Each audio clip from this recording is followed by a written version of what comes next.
The sky above the kingdom of Arthelyn had never cracked before.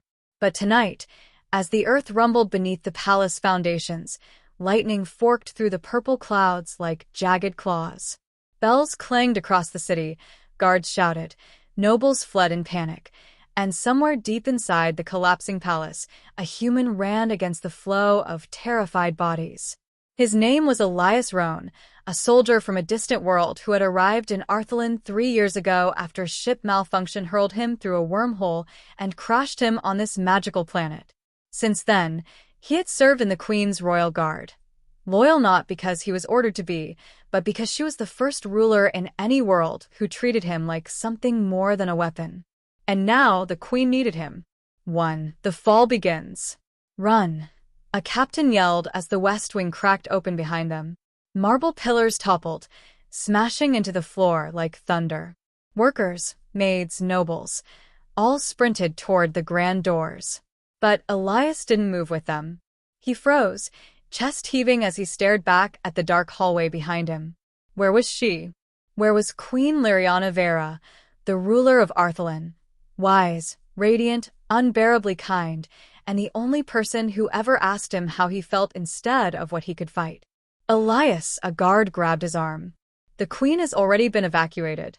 We must go. No, he breathed. He felt it in his bones, an instinct carved from loyalty, duty, and something deeper he had never dared to name. She's still inside. The guard hesitated.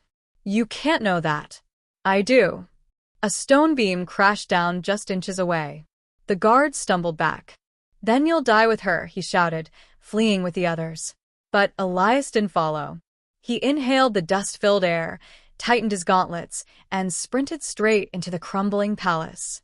2. The throne room ruins. The hallways were chaos. Fires blazed through torn tapestries. Fractured magical runes flickered across the walls like dying stars. The marble floor twisted and cratered as if the palace itself was fighting to stay alive. Elias coughed through smoke as he passed fallen guards, shattered statues, and broken chandeliers. His boots slid across dust and debris, yet he kept running. His mind replayed the last time he saw her an hour ago during the festival dinner. She had worn a silver gown and a crown of moon-woven crystal, her long hair glowing like soft gold. She had smiled at him when he bowed. But the moment the quake began, she vanished from the dais, escorted by royal mages. That was the plan. That was the protocol. So why wasn't she outside? Liriana, he whispered, pushing open the giant doors to the throne room. What he saw punched the breath from his lungs. The ceiling had collapsed on one side. Fires lit the shattered crimson carpet. The throne lay cracked in half. And beneath a fallen golden beam, someone struggled weakly. Your Majesty. Elias sprinted forward, lifting the beam with every ounce of strength. His muscles screamed, but he didn't stop. Underneath it, coughing, bruised, her dress torn and hair covered in dust, was Queen Liriana. Her violet eyes widened when she saw him. Elias? Her voice cracked with shock and relief. He dropped to one knee, helping her sit up. I've got you, Your Majesty. No, she shook her head weakly. You weren't supposed to come back. You were supposed to escape with the others. Everyone fled, he said, lifting her arm over his shoulder. But I'm not everyone. Her eyes softened. You shouldn't have risked your life for me. He met her gaze, unwavering. I didn't risk it, he said quietly. I chose it. But the moment felt too sharp, too honest, and neither spoke again as he carried her toward the exit, just as the palace shook again, harder.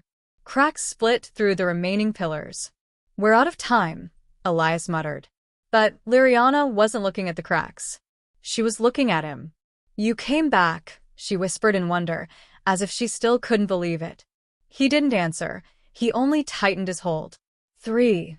The shadow behind the ruin. They reached the hallway, only to freeze. The torches flickered out. A cold wind swept across the marble, carrying an unnatural whisper. Liriana trembled. Elias, he's here. Who? Before she could answer, the air tore open like fabric being ripped apart. Out stepped a towering figure cloaked in swirling black mist, his skeletal mask glowing with crimson runes. "The Umbral Sovereign," Liriana whispered. "The legendary sorcerer who once tried to claim the throne. The one she personally sealed away with ancient magic. The one whose prison had shattered moments ago when the quake struck. The palace's collapse freed him," she said. Elias stepped in front of her, drawing his blade. "Stay behind me." The masked figure's voice echoed like broken metal. "So, the human dog returns to fetch his master." Elias tightened his grip on his sword. "Touch her and I'll end you." "You," the sovereign laughed. "A mortal with no magic?" But Liriana, even injured, raised her hands. "Elias is not just a human. He is my protector." "And more," the sovereign hissed knowingly. Liriana flushed. Elias swallowed hard, but neither confirmed nor denied. The sorcerer's shadowy tendrils shot forward like spears. Elias shielded Liriana, the impact blasting him backward. He slammed into the wall, but kept his footing. Blood trickled down his temple. Liriana grabbed his arm. "You can't fight him." "Maybe not," he said, raising his blade again. "But I can buy you time. I'm not leaving without you." The words startled them both. The palace rumbled so violently they nearly fell. Stones cracked loose from above. "Move!" Elias grabbed her hand and sprinted through the hall as shadow tendrils whipped behind them. A deal with destiny. They burst into the east veranda as another explosion rocked the palace. "Elias, wait." Liriana pulled him into a side chamber. The walls glowed faintly with runes. It was the sanctum of binding, a room used only for ancient spells. At the center lay a crystal obelisk, pulsing with soft blue light. Her voice shook. "There's a way to stop him." Elias turned sharply. "Tell me what to do." "It's forbidden magic," she said. "I would have to bind my life to someone else's to amplify my power enough to reseal him." He frowned. "Bind your life?" "Yes." Her breath hitched. "If the person dies, I die too." Elias understood instantly. "You want to bind your life to mine. Because you're the only one who won't abandon me." The words hit him like a flame to the chest. "But you don't have to agree," she whispered. "If you refuse, I won't force." "I accept." She froze. "You answered too fast. You said we don't have time." "That's not why you answered," she muttered, stepping closer. "Is it?" Elias didn't look away. "No." For a moment, neither palace nor danger existed. Only her violet eyes locked onto his brown ones. "Place your hand on the crystal," she said softly. They pressed their palms to the glowing obelisk. Light surged upward, swirling around them like ribbons of moonfire. Liriana whispered ancient words. Elias felt warmth flow from her hand into his chest, then into his very heartbeat. A pulse of magic burst outward. The bond was forged. She gasped, staggering forward. Elias instinctively caught her. Her head rested against his chest for a moment longer than necessary. "It's done." But before either could speak, the walls behind them exploded. The Umbral Sovereign stepped through the dust, enraged. "So, the queen binds herself to the human?" he snarled. "Then killing him will kill you both." Elias stepped forward. "I'd like to see you try." Final stand in a dying palace. The sovereign hurled a wave of dark magic. Elias dodged with impossible speed. Liriana's eyes widened. "The bond. It's enhancing you." Elias swung his sword, slicing through shadows that would have consumed him minutes ago. The sovereign hissed and retaliated, but Elias met each strike with newfound strength. Still, the sorcerer was ancient and powerful, and the palace was seconds from collapse. "We need to end this," Liriana shouted. Elias nodded.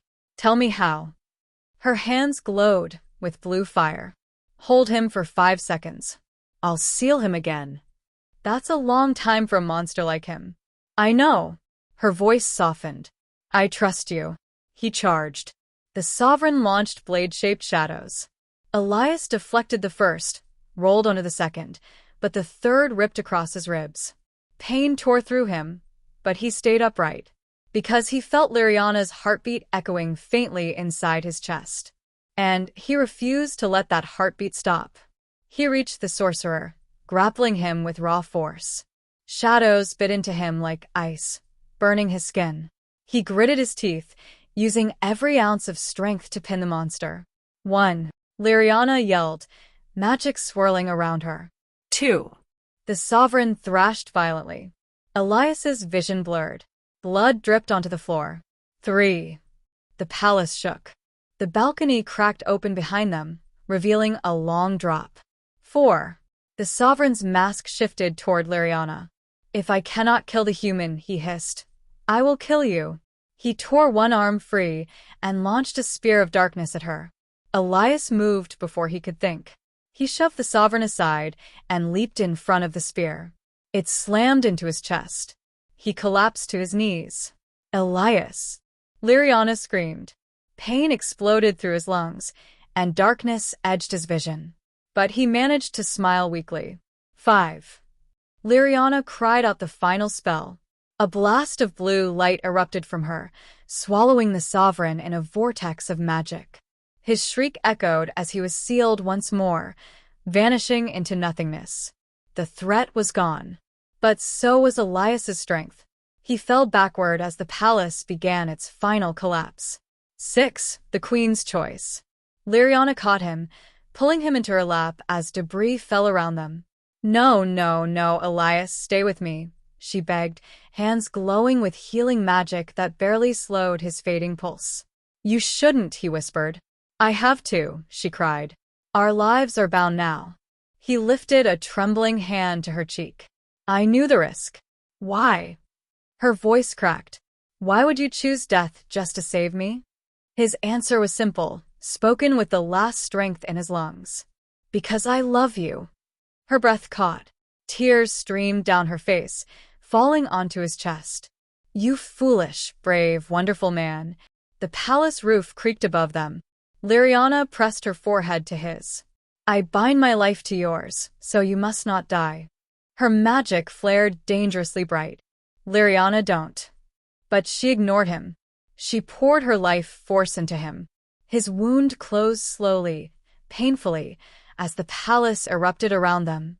But using the bond this way weakened her, far more than anyone could survive. Stop, Elias begged, sitting up and holding her as she grew limp. Don't do this for me. She smiled faintly, her head resting on his shoulder. You came back for me, she whispered. Let me stay with you. The last pillar began to fall. Elias wrapped both arms around her tightly and leaped. 7. After the fall, he hit the ground hard outside the palace ruins, shielding Liriana against his chest. The palace behind them collapsed entirely, sending dust into the night sky. Guards rushed forward. But Elias didn't let go of her. Get a healer, he shouted. But she stirred in his arms, eyes fluttering open. I'm alive. He exhaled shakily, forehead dropping to hers in relief. You scared me. She smiled softly through her exhaustion. Then now you know how I felt when you ran back inside. He held her tighter. The captain bowed deeply. Your Majesty, we thought you had perished. Liriana leaned into Elias's shoulder. I survived because he refused to leave me behind. The captain looked at Elias with newfound respect. The kingdom owes you a debt we can never repay. Elias shook his head. You owe me nothing. Liriana raised her head, eyes meeting his. I owe you everything. 8. The Bond of Hearts. In the days that followed, the city began rebuilding. Rumors spread of the human who ran into a collapsing palace for his queen. Some called him reckless. Some called him a legend. But Liriana called him something else. She called him hers. One evening, after the healers confirmed their bond was stable and both were recovering, she met him in the garden beneath the moonlit trees. Elias, she said, taking his hand gently. Our lives are linked now. Not by duty, not by magic. She stepped closer. But because we chose each other. He cupped her cheek. I would choose you again. In any world. Her eyes glimmered. Then stay by my side. Not as a guard, not as a servant. She took a breath. But as the man I love, his heart hammered.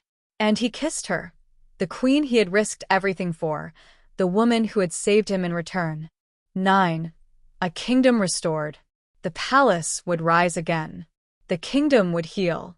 And legends would be told of that night, the night everyone fled from the crumbling palace, except the human who ran back to save the queen. And the queen who saved him right back.